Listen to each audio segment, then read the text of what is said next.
If you were to look at last season for the Kansas City Chiefs, and especially if you were to look at the last game the Kansas City Chiefs played, a game that will remain nameless here, you would be it would be easy for you, I guess I should say, to come up with a list of the top 3 things that the Kansas City Chiefs need to address before the 2025 season. So if you take those 3 things, number 1 is offensive tackle. Number 2, a distant number 2, is offensive tackle. And the third thing there is, by the time you get to the third thing, you're already trying to address the tackle, but the third thing is tackle, offensive tackle. The Kansas City Chiefs need an offensive tackle. If the Kansas City Chiefs had some semblance of talent at the offensive tackle position, last season would have gone much differently, and they might have even won an additional game. That was not the case. So what I'm doing today is putting together my list of the top 5 free agent offensive tackles for the 2025 free agency session. This video will appear in 2 playlists here on the channel, number 1 being the 2025 offseason playlist, and number 2 being the free agency playlist, kind of going position by position through free agency and tiers to these free agents. Number 1 will always be in this series the big names. Number 2 will probably be guys that I think the Kansas City Chiefs are more likely to sign. And the third video in these series is going to be my guys, the guys that I like at these positions and I think would contribute mightily to the Kansas City Chiefs' success. Number 1 name on this list for me is Tyron Smith. Tyron Smith is unlikely to appear as the number 1 name on many lists for basically one reason, and, 2 reasons probably. Age is a concern for Tyron Smith, but age contributes to the number 1 reason. There are red flags around his ability to stay on the field, but we will get to that in a moment. Tyron Smith, 34 years old, went to USC. He entered the NFL in 2011 in round 1, pick 9. So this guy is talented, has been talented, and everyone has known it for a while. The projections on Tyron Smith are not all that breathtaking from a financial position. Largely expected to sign about 1 year, or a deal, pardon me, I can't speak today, a deal of about 1 year for around $7.5 million. Not because of lack of talent, not because of lack of execution, but because there are concerns around him being on the field. Entering the NFL, he was 6'5", probably still 6'5", 307 pounds, though now he's around the 320 mark. Here's the thing right here. Do you see that arm length? 36 3/8 inches. If you have not seen Tyron Smith or not particularly paid attention when you have seen him, his arms look AI generated. They do not look like they belong on a human being. They do not look like they belong on a human being at that scale, even when that human being is 6'5" tall. Absolutely massive arm length there, and he's able to use it. 11-inch hands, long arms, and absolute bare paws at the end of it. He ran a 4.93 40-yard dash at the NFL Combine. Likely not going to run a 4.93 anytime soon. 29-inch vertical, not all that impressive. 9-foot 1-inch broad jump, pretty explosive for a guy that size. And then 31 reps of the bench press. Now, the true testament here, if you've seen me talk about these things in the past, you know exactly what I'm about to say. He's not just throwing up 31 reps of 225 pounds the way that you would at the gym with Joe Schmo spotting you. No. At the NFL Combine, these reps only count at full lockout. Okay, great. He's a big guy. 307, not the biggest offensive tackle when he was coming into the league, but 307 pounds, 225 on the bench press, extended to 36 3/8 inches. That is functional strength from an absolutely massive human being. Now, here's where it is important to me to look. The other wide receivers, the other offensive tackles on this list do not have the same pass blocking grades with all of these other things pulled into that bucket as well. The pass blocking grade, this is from PFF, is very important to me because that's where this offense struggled last year. You look at Kingsley Suamataia, you look at Wanya Morris, very effective in the run game. Very mobile guys, very big guys, very strong guys. Tyron Smith is all of those things, maybe with the exception of mobile right now, but he is able to pass block the way that Kingsley Suamataia and Wanya Morris were not. So that's the big thing to me. That is what is going to make the huge difference for the Kansas City Chiefs if they decide to sign Tyron Smith. True pass set pass blocking grade 78.3. This is not a pristine number, but it's a very, very good number. The Kansas City Chiefs, with this number on the field at the left tackle position, would be gangbusters. Now, moving forward, here is something interesting to look at. These are the snaps for Tyron Smith, and you see the first 4 years of his career, absolute warrior. 1,029 snaps in 2015, 1,060, the high mark of his career in 2014, and those first 2 years in the league, 900 plus snaps. After that, he played 13 games in 2016, 13 games in 2017, 13 games in 2018, 13 games in 2019, 2 games in 2020, 11 games in 2021, 4 games in 2022, 13 games in 2023, and then just 10 games last season. Now, here's the thing. Look at what I'm going to set the table for this because I think the table needs to be set for this because what I'm about to say is speculative. Look at what happened with T. Higgins last year. T. Higgins did not put up an Iron Man performance. T. Higgins, in a contract year on a team that was not going to the playoffs, probably. A lot of times, I think you see players in those situations maybe sort of sandbag injuries. Now, with what happened with Tyron Smith, it's difficult to say that he sandbagged an injury. But when you're going through the elective process of what things you have to fix and how you have to fix them with surgeries and things like that, are you going to even try to come back after something like that? Add into the fact, prior to that, the season is going down in flames for the Jets. One of the things that you see in the preseason is guys that go half speed because the games don't matter, end up getting hurt more often than the guys who are playing football to play football because everyone around them is playing football.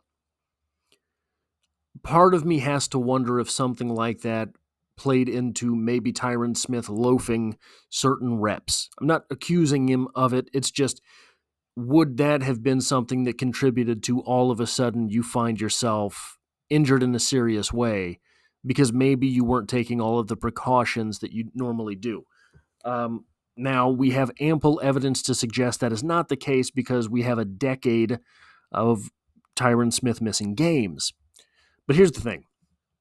He hasn't played a full season since 2015. And I've got a quote here from CBS Sports. Smith, 31, has dealt with a variety of injury issues over the past several seasons, having missed at least 3 games every year since 2016. When healthy, he remains one of the game's top tackles and is an 8-time Pro Bowler. But when healthy qualifier is increasingly necessary. And he ended last year with an injury. And further from that same article, I just wanted to note some of the things that he has gone through. Star left tackle Tyron Smith suffered a torn hamstring while making a block during practice. According to ESPN, a further report from the NFL Network clarified that Smith suffered an avulsion fracture in his knee, which involves the hamstring tendon tearing off the bone.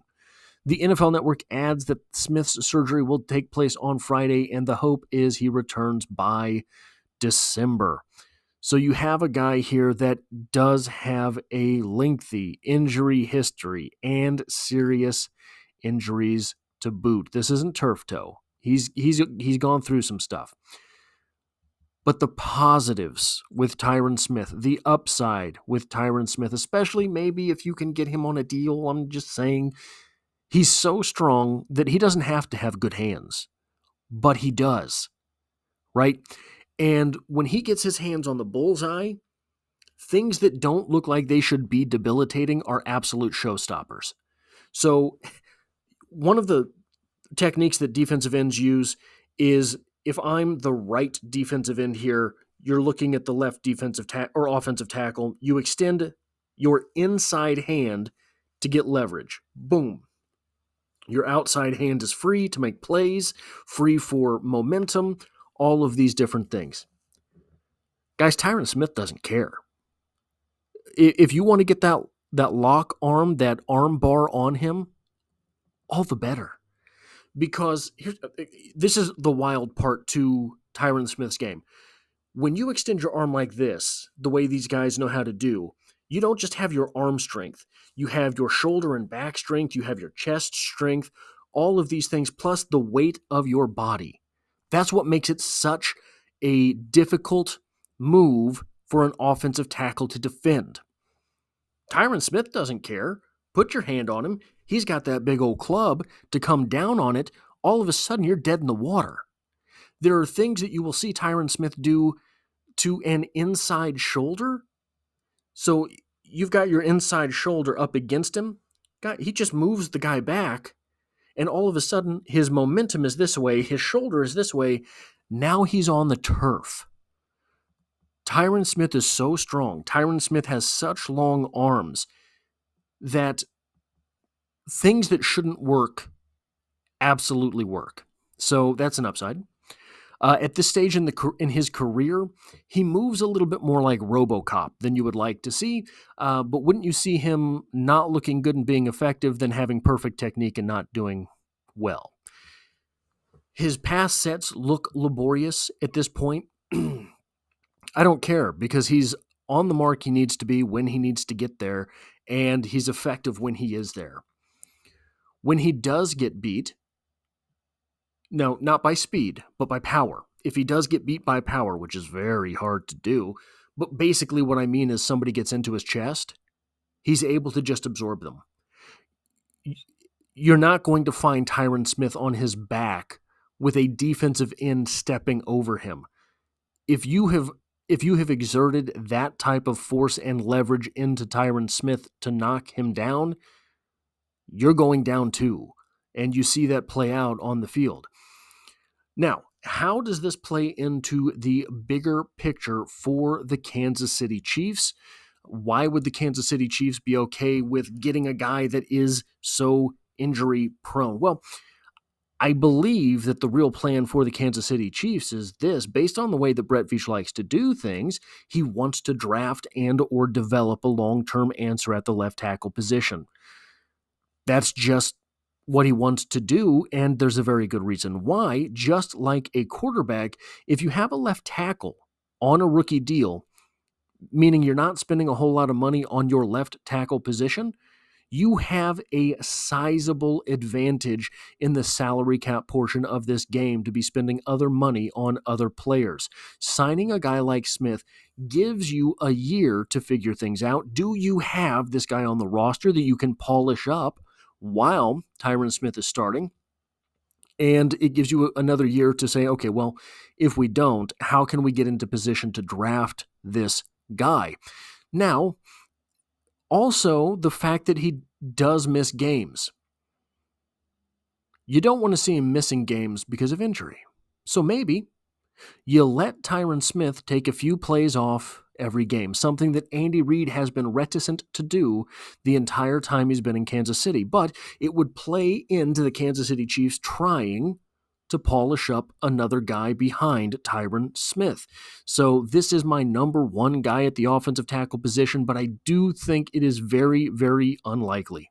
The number 2 name on this list is the number 1 name on most people's compiled lists of the offensive tackles that are free agents this season, and that is Ronnie Stanley. Ronnie Stanley, 30 years old, out of Notre Dame, entered the NFL in 2016 as a first-round pick, the number 6 overall pick. That is just a sign that he has always been a very highly thought of athlete. Projected contract, something around the 4-year, $82 million mark. This being for $20.5 million per year on average. Here's the thing with that. Yeah, maybe. If things go wild this offseason, expect Ronnie Stanley to be signing $22, $23 million a year contracts. I don't think that there's really anything stopping that from happening. Entered the NFL at 6'5" 3/4 inches, 312 pounds, 35 5/8 inch arms. So again, you're getting close to that 36-inch arm mark. 10 5/8 inch hands, a 5.2 40-yard dash, which is a decent time for an offensive lineman, but I will say that on film, he does look much faster than that. He is very mobile. He is very quick off the blocks. He has a 28.5-inch vertical leap and did 24 reps on the bench press with 225 pounds. Got an 80.3 pass blocking grade from PFF, a 76.0 true pass set pass blocking grade, and a lower negative run blocking grade percentage than we saw with Tyron Smith. Now, last season, he was accountable for 13 penalties and 2 sacks allowed. One thing that will come up, but he was blocking for Lamar Jackson. No one sacks Lamar Jackson. But here's the thing, that is a strength for that offense, and it is a weakness for that offense. Lamar Jackson, as good as he is running the ball forward, of course, sometimes that gets him into trouble behind the line of scrimmage because he changes pass blocking or pass rush pursuit angles without the offensive tackle's knowledge, right? When you're an offensive tackle, your back is to the quarterback. Lamar Jackson starts rolling out this way. The defensive end knows, you don't. So it can cause problems for an offensive lineman. Now, just for comparison's sake, Jawan Taylor last season had 17 penalties and allowed 7 sacks. So a few fewer penalties, but not, it's not single digits there, right? You're still looking at a decent number of penalties from Ronnie Stanley. So overall, very good looking prospect. Let's get into breaking him down a little bit.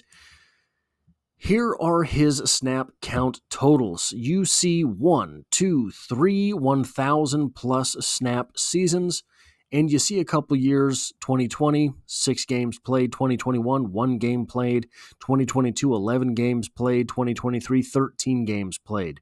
So exactly what you're looking at there, not what you were looking at with Tyron Smith, but guys, it's not pristine.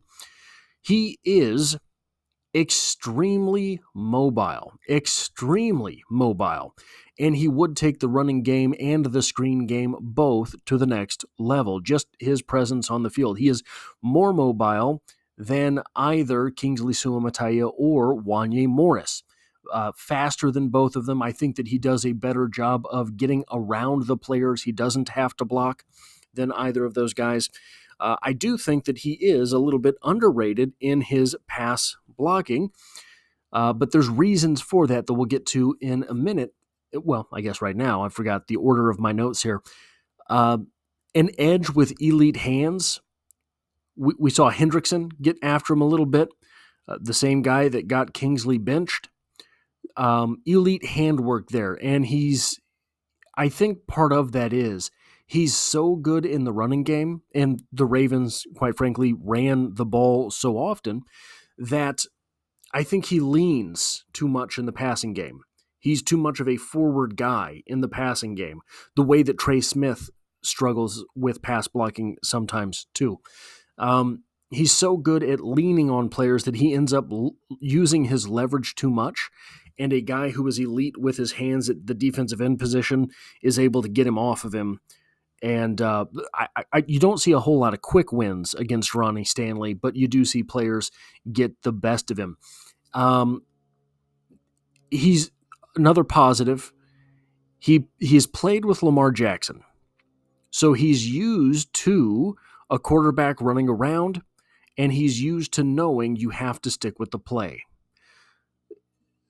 Patrick Mahomes is not Lamar Jackson, but he does move around a whole lot, and he does like to create with his feet, even if he's still looking to pass before he takes off downfield. Having experience, and I don't think this is something you can drill, right? I don't think you can really teach this. I think this is something that has to be experienced, and a player catches on to it that way. Being able to stick with that play, being able to have some intuition of where your quarterback is something that he's very good at, and that should translate well to Patrick Mahomes' game and playing with Patrick Mahomes should he find himself a Kansas City Chief. I don't think Ronnie Stanley has an elite anchor. I think he has a good anchor, but not an elite anchor. And I think he is more effective in the passing game when he is in attack mode than when he's in, the drop steps. So that could get him in trouble. And also speed, it gets to be an issue for Ronnie Stanley. So how does this concern the Chiefs? Well, the Trey Smith tag, $23.4 million, I think it is, when the Chiefs currently have about $4 to $7 million of cap space. That means the Chiefs know they have to do something with the cap, and they're going to do so. They have to do so at this point. Does this mean that the Kansas City Chiefs can afford a $20 million right tackle, a $20 million right guard, a $20 million left guard, and a $20 million left tackle? $80 million a year across that line for the Kansas City Chiefs? No, absolutely not. But it does mean the change is coming, and we will soon find out where. It might seem that it's superfluous to talk about Ronnie Stanley in this video. I disagree. The Chiefs can create cap space. The Chiefs could pursue Ronnie Stanley. There are no shortage of articles out there on the internet suggesting that they will. Now, I don't think there is any intel to those arguments or those articles, but there is suggestion that they might go after Ronnie Stanley. And I do think that it can work for the Chiefs. I do think that they can free up that space. I do think that they can find a way to make that work with the structure of the contract. You're still looking at a 30-year-old offensive lineman. You're still looking at a guy who is projected to sign a 3 or 4 year deal, but is already having some problems missing games. I do think this would be a home run signing for the Kansas City Chiefs. Not only does it strengthen your team, but it weakens the Ravens. I think that the likelihood is very low, but I do think that it is possible. The number 3 name that I have on this list is Aleric Jackson. And right up front, I think the important thing to say here is that Aleric Jackson is more offensive lineman than he is athlete. In fact, I think that's why he found himself undrafted coming out of college, is that he is more lineman than athlete. 26 years old, out of Iowa, entered the NFL as a UDFA. Projected contract here is 4 years, $64 million, $16 million per year. Was a 6'5.5" guy, 321 pounds. He now reportedly plays around the 345, 350 mark. 33 7/8" arms, 9 1/4" hands, ran a 5.40 40-yard dash. You're looking at that offensive lineman, 1.87 10-yard split, 25-inch vertical, 8'7" broad jump, 20 reps on the bench press. You're looking at an offensive lineman, not an athlete. That is very important to remember. That said, 74.7 pass blocking grade, 67.4 on true pass set pass blocking grade. Last season, he had 7 penalties and only 3 sacks allowed. That is only 3 sacks allowed without the most mobile quarterback in the world behind him. Looking at this here, his snap counts in 2021, he played just 61 snaps, 422 in his sophomore campaign, 969 in 2023 on 15 games, 15 starts, 14 games, 14 starts for Aleric Jackson in the 2024 season, seeing 894 snaps. Here is the deal when it comes to Aleric Jackson.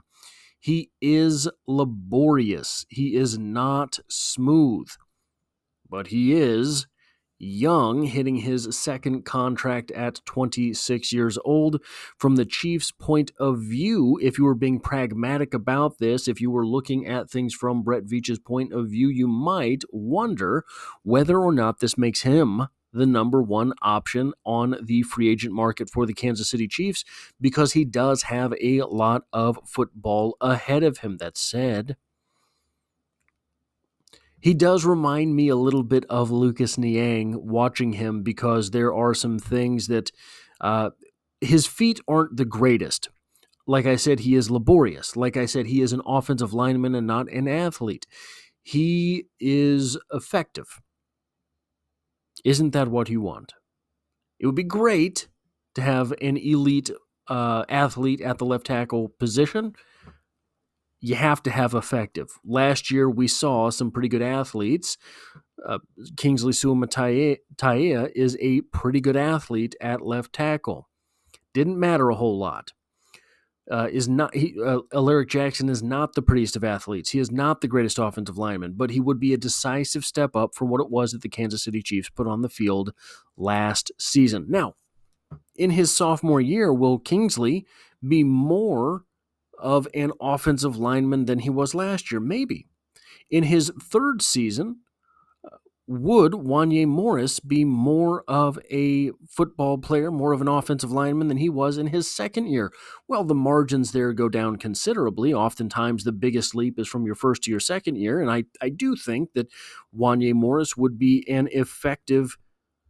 I think that he was decent at times at left tackle. I think that he would be acceptable at right tackle, and I think he could make a pretty good offensive guard. We have seen Brett Veach this offseason already talk about Kingsley Suamataia having a future at the offensive guard position, having a lot of upside at the offensive guard position. Aleric Jackson is a step down in athleticism from Kingsley, maybe 2 steps, but he's a step up at least in effectiveness and being in the right place.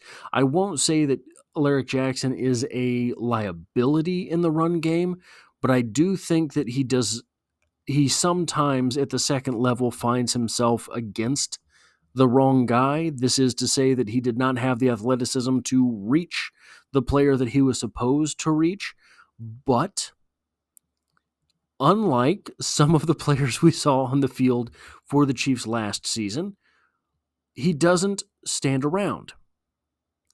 When he misses, so for example, there was a couple times I saw him, he was getting out to the second level, he was supposed to get the outside linebacker, didn't get there in time, still threw a block on the middle linebacker. So if your running back makes the first guy miss, all of a sudden you still have the opportunity to have a big play. Who was it last year for the Chiefs? I can't remember. There was several times, I can't remember which player it was, but there were several times in one game that he was just in the backfield watching the play happen, watching the play take place. He missed his block, and I was like, oh, well, we'll see where this is going. That is not what you have from Aleric Jackson, at least not to my observations. Now, one potential drawback with Jackson, you're still going to have to do some projection in order to say what it is, who it is that Jackson will be. Like we see here, he's got 2 years as a real starter there. Saw 4 games as a rookie, didn't start any of them. Saw 8 games as a sophomore and only started 6 of them. Now, how does this play into the Kansas City Chiefs? Well, He might be, Aleric Jackson, a decisive step up from what it was that the Kansas City Chiefs found themselves with on the field at the left tackle position last season, but I do think he's a step down from the top two names on this list. But along with that step down, his projected deal at $16 million per season is a step down in cap hit. Now, is he good enough to take the Chiefs' offense to that next level despite not being himself a next-level athlete? I do think he is a legitimate starter at the left tackle position, and I do think that the offense would operate much better with him at the left tackle position than we saw last season, even with Joe Thuney at the left tackle position. So if you compound that gain at left tackle better than Joe Thuney, which kind of that's really all you're looking for if you have to settle. All you're looking for is better than Joe Thuney was at left tackle. Better than Joe Thuney was at left tackle with Joe Thuney at left guard means the Kansas City Chiefs win that game at the end of the season, in my opinion.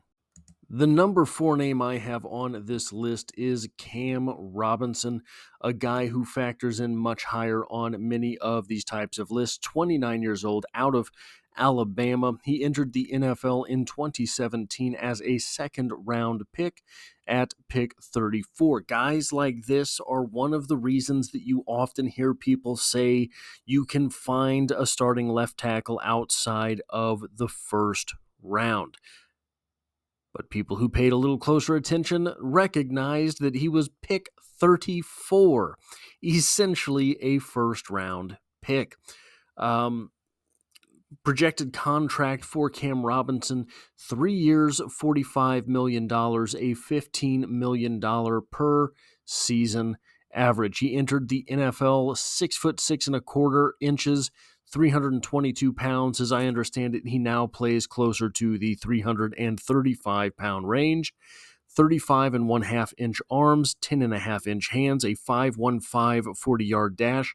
That's kind of at that acceptable range. You're looking at a 330-pound athlete, a 26-inch vertical leap, and 8'10" broad jump.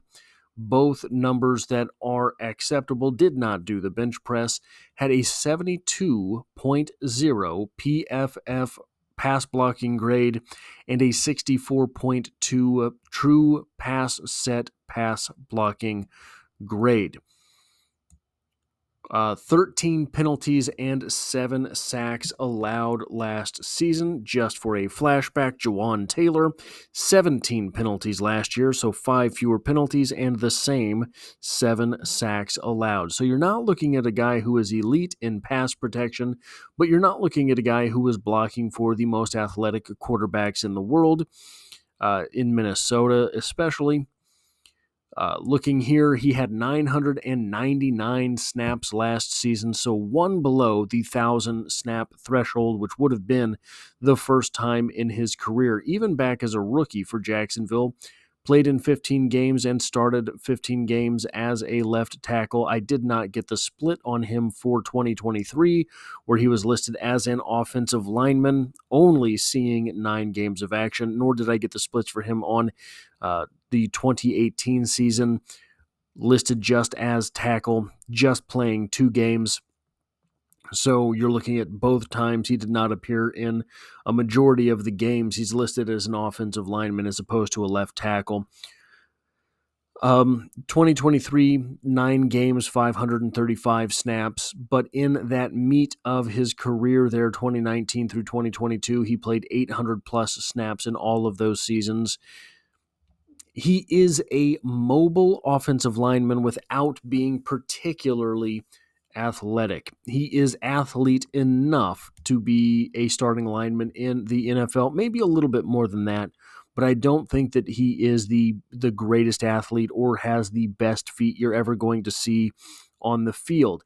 Now, I struggled with whether or not to put Robinson or Jackson in the number 3 slot, but I think Jackson being 26, those extra years are good enough to get sufficient enough to get the nod here from me for the third slot versus the fourth slot. But I do think that Robinson is a better athlete than is Aleric Jackson. Now, Robinson is good everywhere, but I don't know if he is elite anywhere. This is the first guy on this list to have started all 17 games last season, so take that for what you will.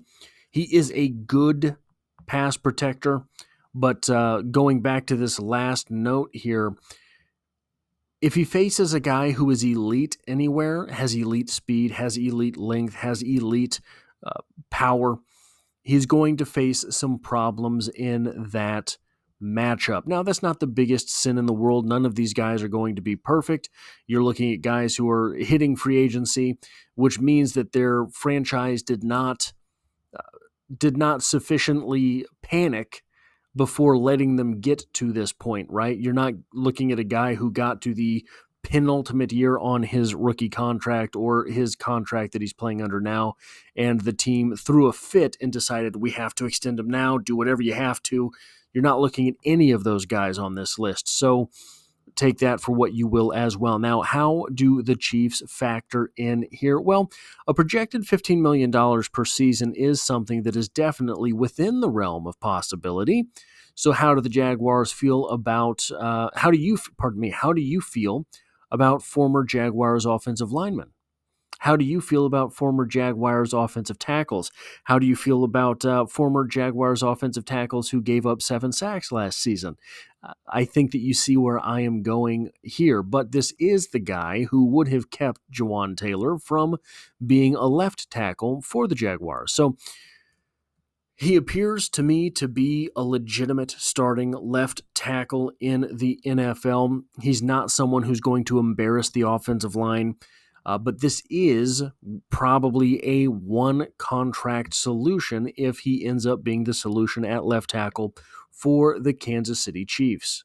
The last guy on this list for me today is Morgan Moses, and I have to say this is where it gets contentious for me. Morgan Moses, 33 years old, out of Virginia, entered the NFL in 2014, round 3, pick 66 overall, projected contract 1 year, $6 million. Remember, 33 years old, entered the NFL, 6'6", 314 pounds, though I believe he now plays in the mid 320s, 35 3/8 inch arms, 9 7/8 inch hands, a 5'2", 40-yard dash, and that shows up on film, a 26-inch vertical, and 8'11" broad jump. And I think that shows up on film as well. What does that mean? We'll get to it in a moment.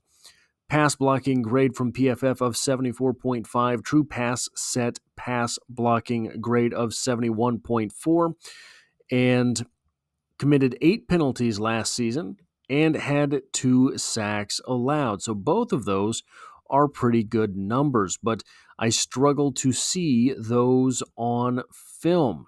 Maybe I am just missing it, but I struggle to see those things on film.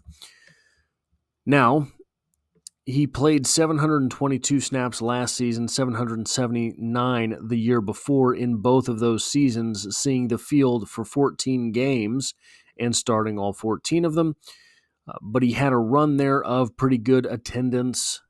1,024 snaps in 2022, 1,020 snaps in 2021, 1,065 snaps in 2020, and then 3 seasons before that, he had 2 consecutive 1,000 snap seasons as well. But that whole time, he's playing a pretty good percentage of the offense for which he is available. Now, watching him on film, he does have active hands. I don't think, however, that he shows elite arm strength. So you've got a guy who is depending on technique over arm strength, which is, maybe I was just too enamored with Tyron Smith's film, right? So having seen that, maybe I have been spoiled for judging arm strength and offensive linemen. But he does have a lot of work that goes into getting into his pass set. I think once he has his pass set back there and he's dropped his anchor, he's pretty good. He does, I think, struggle with some core strength, but a 33-year-old offensive lineman, he's missed a couple of ab days in the weight room. Who can blame him? He is a plus run blocker, so he would be a step up from technique-wise from Wanya Morris and Kingsley Suamataia from that run-blocking perspective, but I don't think that he would be a step up in athleticism. I don't think that he would be a step up in potential. I think both of those guys have high ceilings as run blockers. He will struggle with speed. So he will struggle versus guys who are quick to take that corner. And really, that is something that makes you question, is this a left tackle that you want playing left tackle, or is this another guy that Kansas City would just be throwing on top of the heap of right tackles that they have seemed to collect here in Kansas City? Jawaan Taylor, frankly, looks the most like a left tackle of any of the guys on the roster, but they refused to pull that trigger last year, and I don't know if it's something that Jawaan Taylor just can't flip sides of the ball or what's going on there, but athletically and, I think technique-wise, Jawaan Taylor looks the most like a left tackle that the Chiefs have on the roster. Kingsley, I think, would be a good right tackle. Wanya Morris, I think, would be a good right tackle. I think even Joe Thuney would be a serviceable right tackle if you had to pull that out there. He did decent enough at left tackle, but I don't know that you're really solving a problem bringing in Morgan Moses. So how does this look for the Chiefs? Well, it's a one-year fix if you pull the trigger on this deal. He's 33 years old, and frankly, I'm not sold that Kingsley has zero chance to be a better pass blocker than he does in this coming season. So I think that if you were to put Kingsley on the field full-time, I think you might have a better left tackle by the end of the season than if you signed him. But that would be, any chance that he has over Kingsley, I think would be due to veteran know-how and not having more talent or athleticism. I do think he would lose less than Kingsley, so maybe that's the deciding factor there. But I'm just not sold on it. So I think that really the Chiefs are kind of in a holding pattern here. He does not look like a left tackle when you're looking at him on film. For what that is worth, would you rather have a guy that is maybe a step down in overall athleticism but is younger, or overall effectiveness but is younger and has more upside, more athletic upside? I think this is where it starts to get to be a more difficult decision for the Chiefs than just academic. That is all I have for this video. If you like or appreciate what it is that I do here, hitting a like button really does help me out. It tells YouTube to share this video with other Kansas City Chiefs fans. If you find yourself here by chance but not design, the Chiefs are the only thing I talk about on this channel. So consider hitting the subscribe button in order to stick around for more in the future. And as always, I hope to have you back for the next one.